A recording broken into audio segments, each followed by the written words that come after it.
DB কার্যালয় থেকে যুক্ত হচ্ছেন সহকর্মী সাদাত নিশাদ।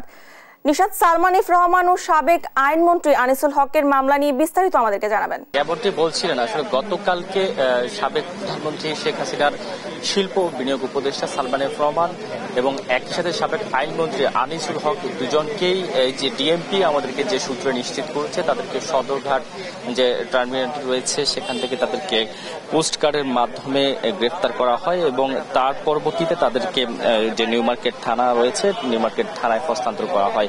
মূলত যে মামলায় তাদেরকে গ্রেফতার করা হয়েছে সেটি হচ্ছে গত 16 জুলাই যে বৈষম্য বিরোধী ছাত্র আন্দোলনের যে সেখানে সংঘর্ষের ঘটনা ঘটে এবং সেখানে দুজন নিহত হয়, একজন শিক্ষার্থী এবং একজন পথচারী সেখানে নিহত হয়েছে।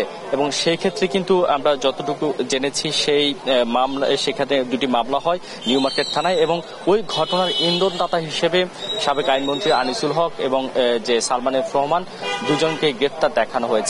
তো তাদেরকে আজকে সিএমএম আদালতে নেওয়া হবে এবং বর্তমানে তাদেরকে ডিবি কার্যালয়ে রাখা হয়েছে। গতকালকে তাদেরকে গ্রেফতার করে ডিবিতে নিয়ে আসা হয় এবং সেই ক্ষেত্রে যে আমরা যদি একটু জানিয়ে রাখি, সেই ক্ষেত্রে তাদেরকে গতকাল রাতে এখানে ডিবি কার্যালয়ে রাখা হয়েছে এবং এখন পর্যন্ত তারা ডিবির হেফাজতে রয়েছে।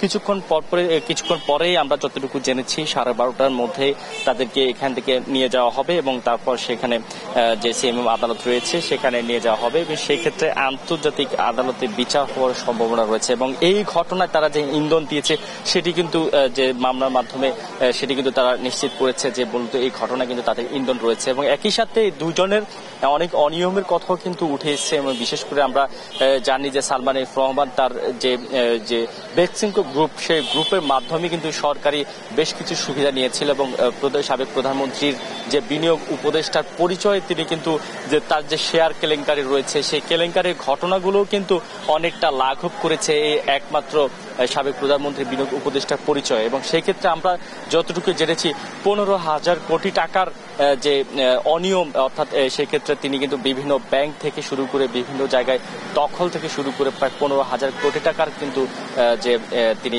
মওকুফ করেছেন বিভিন্ন ব্যাংক থেকে।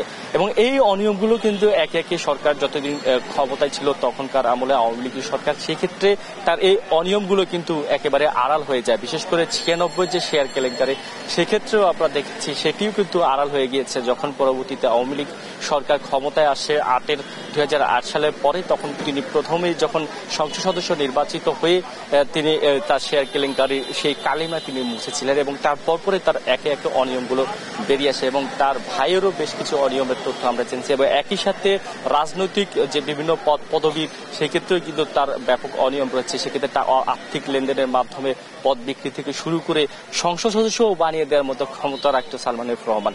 এমন এইসব অভিযোগের গুলো কিন্তু পর্যায়ক্রমে বাড়তে থাকে এবং একই সাথে যদি যে সাবেক আইনমন্ত্রী আনিসুল হক তারও কিন্তু বিভিন্ন তথ্য, বিশেষ করে যে ডিজিটাল নিরাপত্তা আইন থেকে শুরু করে যে এর পরবর্তীতে আমরা দেখেছি বিভিন্ন যে এই ঘটনাকে কেন্দ্র করে বৈষম্য বিরোধী ছাত্র আন্দোলনের ঘটনাকে কেন্দ্র করে আদালতের যে বিষয়গুলো, সেক্ষেত্রে কিন্তু সাবেক আইনমন্ত্রী আনিসুল হকের একটি হস্তক্ষেপ এবং অনিয়মের গুলোও কিন্তু উঠে আসে।